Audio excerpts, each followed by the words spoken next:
So the first way to train yourself to be more productive is to progressively overload your work session times. What do I mean by this? Well, I think that focus is a muscle and we should actively train it. A lot of people struggle to sit down for more than 15, 20, 25 minutes and focus on one task. And if you fall into this camp, then one of the best gains or one of the best ways to make gains in your productivity is to simply train your focus muscle, train your ability to sit down and concentrate for longer periods of time. The reason this is so potent and effective is because a lot of people underestimate the gains that come from extended work sessions. The difference between, let's say, 3 30-minute work sessions and one focused 90-minute work session is pretty significant. The 90-minute work session, you are far more likely to enter a flow state, to get in the zone, to be more creative, and ultimately be more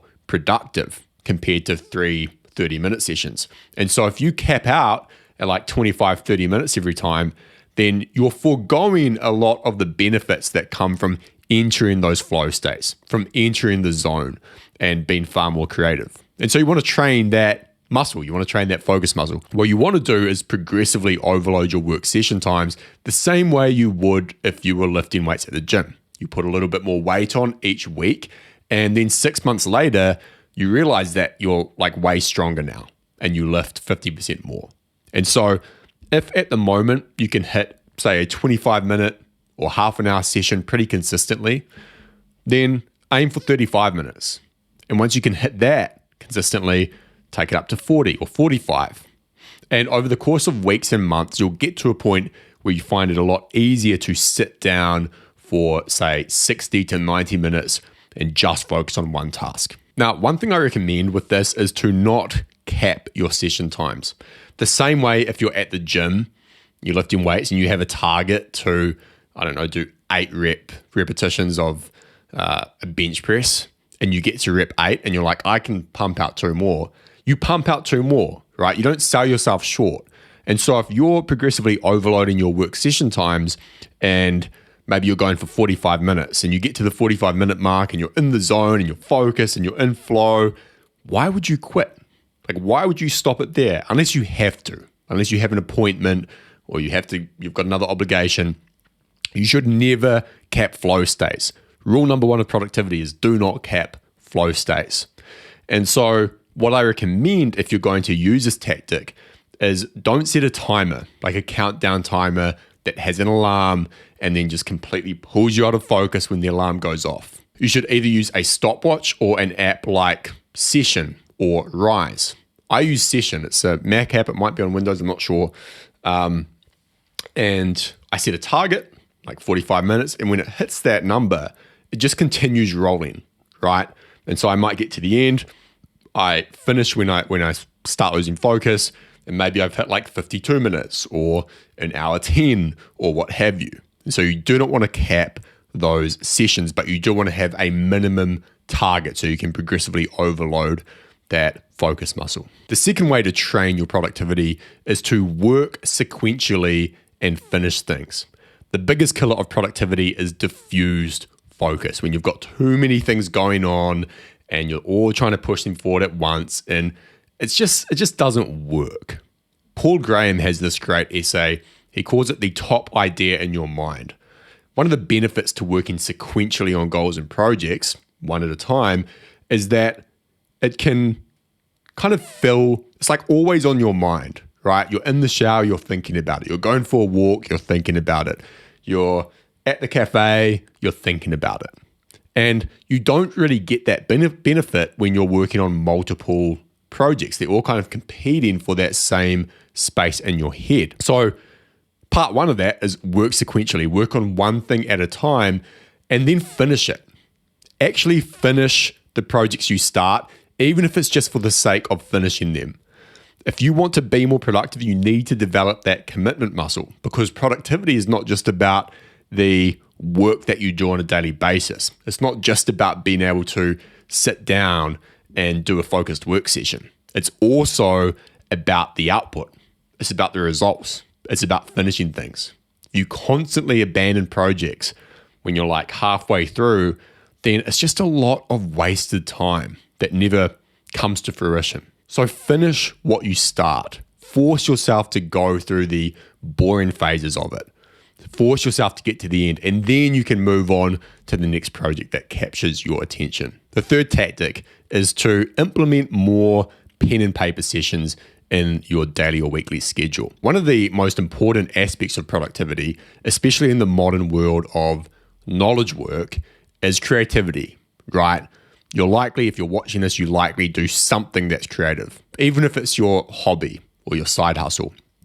For me, I make content. And so a huge part of that work is ideation, coming up with good ideas. And that's not something that can necessarily be brute forced. Like it might take me 5 minutes to come up with a good idea, or it might take me 5 days. I don't know. However, one thing that I found extremely helpful is to work strictly with pen and paper, at least at some times, and at least for some work sessions. I step away from the computer. I don't go straight to Google or ChatGPT. I just sit down with my notebook and a pen and try and come up with stuff. And half the time I'm not writing, I'm just sitting there thinking. But what comes out at the end of the session or the end of the day is usually far better than what I would get if I was just working from a blank Google Doc, or I was doing research or going straight to Google. Your brain simply works differently when you work with pen and paper. I can't explain why. I can't explain the science, though there has been studies on it. Just try it out. Just have at least one session per week for 30 minutes where you're just sitting with pen and paper, thinking through things, outlining, brainstorming, whatever it may be. I guarantee if you implement that into your schedule, you will be more creative and you'll be more productive. All right, the fourth way is to track your time and level of focus. So I've been tracking my work hours for about a year. I don't do it religiously. I don't do it meticulously. I don't care if I skip a day or forget to, write something down or track a session. It's sort of just like a loose habit that I have, but it's been extremely useful. First, because when you track your time, you are inherently more productive because you're more conscious about what you're doing. Like if you're sitting there, you haven't got the timer on to track it, what are you doing? You're procrastinating, like you're not working.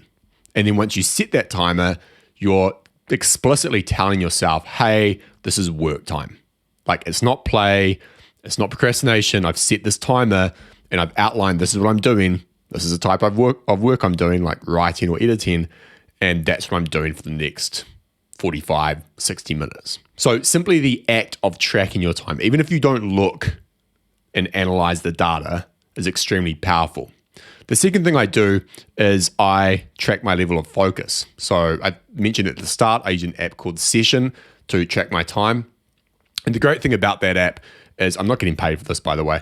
The great thing about that app is that at the end, when you finish a session, you can click whether it was a distracted session, a neutral one, or a focused one. And so I can look back at the week, see how much time I've spent working and how focused I was in general during those sessions. And the fifth and final tactic, the fifth and final way to train yourself to be more productive is to devote a percentage of your time every week to experimentation. I think this is crucial nowadays because the rate of change is so fast, because there are new tools coming out so often, new ways of working, to not experiment with them, to not at least be on the edge somewhat, could mean that you're holding yourself back significantly. I'm not talking about downloading new note-taking apps and, playing around with every different new software that comes out. I'm talking about things like an AI tool that seems interesting and you think might help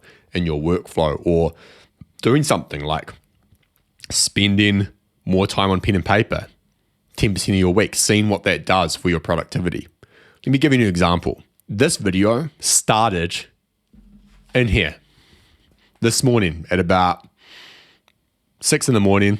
I was working and I outlined this video. Really simple, like 5 points. And then I wanted to think through it more. And I used an app called Super Whisper, which is like voice memos on steroids with AI. I use Super Whisper practically for every piece of content now. I just talk for like 20 minutes. I get all the ideas out of my head. It goes into text. I can format it. I can edit it.